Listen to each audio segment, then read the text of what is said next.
Hey yo, it is Carso, and I am back with Stuck in a Dream. I am actually by myself today. Julian and Jess are not with me because I'm also creating a YouTube video out of this. So if you want to see that, it'll be available on Cook Talks on YouTube. I recommend you check out that because the content I've been dropping over there, it's some of my best content I've created. Today, you obviously see the headline. It's something about De'Aaron Fox. Every time Lonzo Ball and De'Aaron Fox play each other, there's going to be a story. Going back to college, the main reason there's even a rivalry now, which isn't really a rivalry because the two players really respect each other, have always been friends, but the media has created this rivalry because going back into college, De'Aaron Fox absolutely dropped off Lonzo Ball. He had 39 points on the Lonzo Ball and the UCLA Bruins, and to be honest, they couldn't guard him. De'Aaron Fox is known as a elite scorer in the paint, and Lonzo Ball is considered an elite NBA defender now. And going even back to college, he couldn't guard him. And last night, he couldn't guard him either. He had 38 against Lonzo. What? De'Aaron Fox has taken that all-star jump, and in college, he had 39 points on him. He was 13 of 20 from the field goal, and even better, he was 13 of 15 from the free throw line. De'Aaron Fox has obviously struggled a little bit in the NBA at the free throw line, but he's a hard worker and he'll get that down. But more about De'Aaron Fox. He's just looked so good right now. And the reason there's a rivalry between De'Aaron Fox and Lonzo Ball is going back to that Sweet 16 game where the Kentucky Wildcats beat them in the Sweet 16, beat them by 11 actually. And after the game, De'Aaron Fox said the main reason I went out there and just destroyed everybody was because I wanted to shut LeVar Ball up. So it's more of a rivalry between De'Aaron Fox and LeVar Ball, and De'Aaron Fox takes stuff personal. He wanted to be that first point guard off the board. I wouldn't consider Markelle Fultz a point guard, more of like a shooting guard. So De'Aaron Fox was really that second point guard off the big board. And I'm sure De'Aaron Fox thinks he should have been the first point guard off of the board. He was an elite scorer. He didn't shoot the three ball well in college, but he shot it well enough. And you could just tell both of these players were going to be really good, but one of them had that drive and that mentality to do even better. Looking into their head to heads, a lot of the time it's funny because Lonzo will be a little injured and he'll be like, okay, I can't play today. And the coincidence is they're playing the Sacramento Kings and De'Aaron Fox. Another story I heard a long time ago, was De'Aaron Fox went into the Lakers locker room, I believe, and told him, hey, you better suit up. It's going to be a long, long night. And then he went out there and just destroyed Lonzo. De'Aaron Fox has 6 games where he's had more points than Lonzo Ball.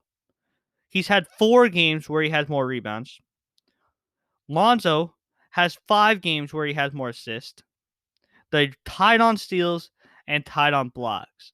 But if you look at the game highs, De'Aaron Fox had 38 on him the other night, and he had it on him a couple weeks back. He's had 2 less rebounds than Lonzo. They've had the same assist at 12 for a game high, and Lonzo's had 1 more steal in their head-to-head. But averages, De'Aaron Fox is averaging 21.9 points compared to Lonzo's 12.5. So that tells you a lot right there. Lonzo isn't going to the rack the same when De'Aaron Fox is playing him. Lonzo is averaging zero point 0.9 rebounds more, 2 more assists, but De'Aaron is averaging zero point 0.2 more steals per game when they play each other, and they're tied on blocks. So if you just look at that stat line, 21, 4, and 7 versus 12, 5, and 9, let's say, who are you taking? You're taking De'Aaron Fox. Also, he took over in that game last night. No one could guard him. Eric Bledsoe, who's a good defender. Lonzo Ball, who's a good defender. Nickeil Alexander-Walker. They just couldn't guard that man. And De'Aaron Fox made him pay. De'Aaron Fox is playing probably the best basketball of his career besides the free throw line and the free throw percentage. He's averaging 22, 3.5, and 6.5 assists. He's shooting the best he has from the 3-point line since his sophomore season in the NBA at 35%. And I think De'Aaron Fox will continue to raise his points per game, especially how he's playing right now. The Sacramento Kings have been on a tear recently. After I wrote an article saying like, oh, they're all right, like they need to make some moves, which I still think they do. But this next stretch of games is going to be tough. They play the Celtics tomorrow. They play the Nuggets on Saturday. They play the Clippers and the Sixers, and the Sixers have been on a tear. Then they play the Magic, the Grizzlies, but I believe they are the 11 seed right now, and Sacramento Kings, as much as I don't want them to make the playoffs and I want them to kind of fade for Cade Cunningham, it's not looking good for what I want because they're going to continue to be average but not good enough. They are the 11 seed. They are 2 games behind the San Antonio Spurs and a game and a half behind the Rockets. But if they want to make it into the playoffs, they're going to have to play some great basketball. The Grizzlies are still very high in their win-loss record because they haven't played many games due to COVID. But there's some teams they can beat ahead. They can beat the Warriors, I believe. They can beat the Suns, I believe. They can beat the Grizzlies. So if they can knock those teams out, but the problem is, hey, the Mavericks are the 13th seed, and I don't know how long we can expect them to play this bad. If you liked my analysis or just like De'Aaron Fox and the Sacramento Kings, make sure to subscribe. Make sure to hit that follow button on all podcast platforms.